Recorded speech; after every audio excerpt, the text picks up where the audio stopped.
भागवतम रसमालयम, ऐसे श्रीमद् भागवत को पियो। यह भागवत क्या है? कहा पिबत भागवतम रसम, इदम भागवतम रसम पिबत। कंटिन्यूअस का, प्रेजेंट कंटिन्यूअस का ये रूप है। इस भागवत रस को पीते रहो। कैसे पीते रहो? कब तक पीते रहो? कहा मुहु रहो रसिका भुवि भावुका। भावुक कहते हैं बहुत ऊंचे भक्तों को, भक्त शिरोमणियों को, जो भगवान की भावना में ही रहते हैं, दुनिया की कोई भावना जिनके जीवन में नहीं है। बाकी तो भावुक यदि लौकिक हो तो मूर्ख के अर्थ में है। किसी के साथ भावुकता बोलते हैं कि फला सेंटिमेंटल है, उसी में लोग अपनी जान भी दे देते हैं। लेकिन ये क्या है? कहा जान और जीवन दोनों जो है परमात्मा के लिए समर्पित कर दिया, उसको कहते हैं भावुक। ऐसे भावुकों को, ऐसे रसज्ञों को, ऐसे रस तत्व के जानकारों को और उसके मर्मज्ञों को भगवान वेदव्यास का आवाहन है कि मुहुः माने बार बार इस भागवत रस को पियो, पीते रहो।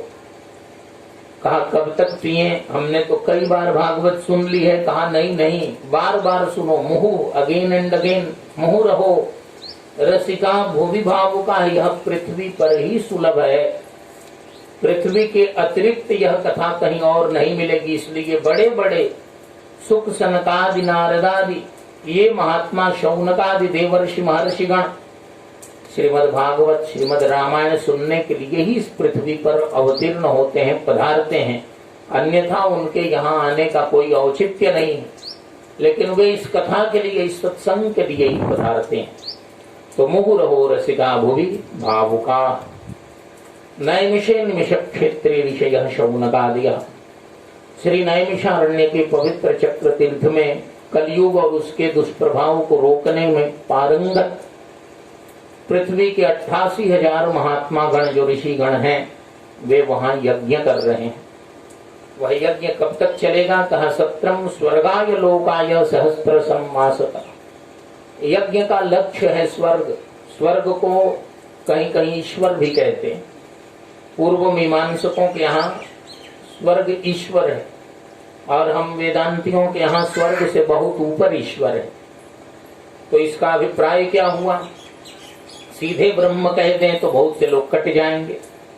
बहुत लोगों को सुख सुविधा ही चाहिए, क्योंकि इंद्रियों की गति जो है वो वर्तमान तक ही होती है। इसलिए जितने नेता, अभिनेता और सामान्य लोग हैं, मतदाता, ये सब के सब तात्कालिक लाभ देखते हैं। चुनाव में किसी ने 500 रुपए दे दिए तो उस पर फिदा हो जाएंगे, और उसके बाद 500 बीमारियां आएंगी तो गाली देंगे, अब जब करो, अब क्या।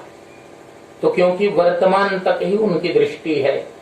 मन की गति भूत, भविष्य और वर्तमान तीनों कालों में होती है। वहां तक हम पहुंचे ही नहीं। कहां तक पहुंचे? इंद्रियों तक पहुंचे हैं। इंद्रियां राम है। हमारे हाथ को सुख मिले, हमारी जीभ को सुख मिले, बस इसी फेरे में पड़े हैं, और यही फेरा भी है। तो बहुत लोग ऐसा कहते हैं कि भाई स्वर्ग ही चाहिए। स्वर्ग का मतलब पृथ्वी से बढ़िया, जहाँ देवता लोग रहते हैं, जहाँ भूख प्यास नहीं सताती, कोई चिंता नहीं होती, आराम ही आराम है। बहुत बढ़िया सुख सुविधा हो जाए तो लोग कहते हैं कि अरे स्वर्ग में आ गए। स्वर्ग में वो गया नहीं है। स्वर्ग में सचमुच जाने लगे तो रोने लगेगा। लेकिन सामान्य सुख सुविधा की दशा में भी क्या कहता है कि स्वर्ग में आ गए। तो इसलिए सत्रम स्वर्गाय लोकाय, उद्देश्य उसका, जो लक्ष्य उसका है वो क्या है? स्वर्ग में जाने का, स्वर्ग में जाने का। और धर्म को छोड़ दें। बहुत लोग ऐसा भी करते हैं, अपने को सिद्ध मान लेते हैं और धर्म छोड़ देते हैं। भाई धर्म और ब्रह्म दोनों एक साथ, एक समान ग्रहण करने योग्य हैं, सेवन करने योग्य हैं। इसलिए धर्म प्रोज्झित कई तवोत्र परमो। महाभारत में अर्जुन का वचन है वन पर्व में कि धर्म पालन में बहाना नहीं करना चाहिए। ये बहुत ऊंची बात है। एक बार वन में अलग से वन में अर्जुन को जाना पड़ा। कुछ बात थी ऐसी, विषय बढ़ जाएगा, लेकिन छेड़ दिया है तो संक्षेप में कह देता हूँ। द्रौपदी जी धर्मराज युधिष्ठिर जी के साथ थी। और अचानक कोई बाहर आपत्ति आ गई, उसी कक्ष में धनुष बाण रखा हुआ था। अब अर्जुन को धनुष बाण लेने जाना पड़ा और पांचों भाइयों में नियम था कि द्रौपदी के साथ जो रहेगा उसमें दूसरा प्रवेश नहीं करेगा, यदि कर देगा तो उसे वनवास करना पड़ेगा। अर्जुन ने उसके बाद वनवास के लिए निकलने लगे। युधिष्ठिर ने कहा कि दो बातें। पहली बात कि बड़े भाई के समय तुमने प्रवेश किया है, इसलिए तुम पर दोष ही नहीं लगता। छोटे में नहीं जाना, बड़े में जा सकते हैं। अर्जुन ने कहा ठीक है। और कहा तुमने धर्म की रक्षा, गाय की, ब्राह्मण की रक्षा के लिए धनुष बाण लेने के लिए प्रवेश किया, इसलिए तुमको दोष नहीं लगेगा। अर्जुन ने दोनों बातें सुनने के बाद कहा कि महाराज, धर्म पालन में बहाना नहीं करना चाहिए, और वन के लिए निकल गए। वनवास का नियम था, उसको पालन करके आए। तो भगवान मिल जाए उसके बाद भी धर्म की उपेक्षा नहीं होनी चाहिए, क्योंकि धर्म और ब्रह्म दो नहीं, एक ही है। धर्म में ही ब्रह्म और ब्रह्म में ही धर्म है। परमात्मा भी धर्म की रक्षा के लिए ही अवतीर्ण होते हैं, प्रकट होते हैं।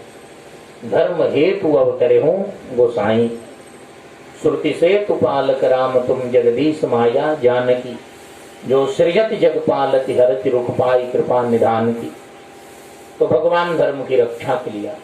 अब तीसरी बात, निगम कल्प तरोर गलितम फलम शुक मुखादमृत द्रव संयुतम पिबत भागवतम रसमालयम मुहुरहो रसिका भूमि भावुका। वेद जो हैं वो पृथ्वी के प्राणियों के लिए साक्षात कल्प वृक्ष हैं। जैसे स्वर्ग के प्राणियों की समस्त अभिलषित कामनाओं को देने वाला कल्पद्रुम है, कल्प वृक्ष है, उसी तरह पृथ्वी पर जो भी कामना हमारे भीतर है, तुच्छ भोगों से लेकर और मोक्ष पर्यंत धर्म और ब्रह्म सबकी सिद्धि भगवान वेद से होती है। और वेद रूपी कल्प वृक्ष का गला हुआ फल है, इतना पक गया है, वे तो कच्चे फल तोड़कर और उसको कार्बाइड से पकाकर बाजार में बेचते हैं, वो विष ही है, जहर है। लेकिन निगम कल्प तरोर गलितम फलम, गला हुआ फल है कल्प वृक्ष का, वेद रूपी कल्प वृक्ष का। और शुक मुखाद अमृत द्रव संयुतम, भगवान श्री शुकदेव जैसे तोते के मुख से उसका स्पर्श हो गया है, इसलिए उसमें अमृत द्रव का संयोग हो गया है, अमृतत्व आ गया है।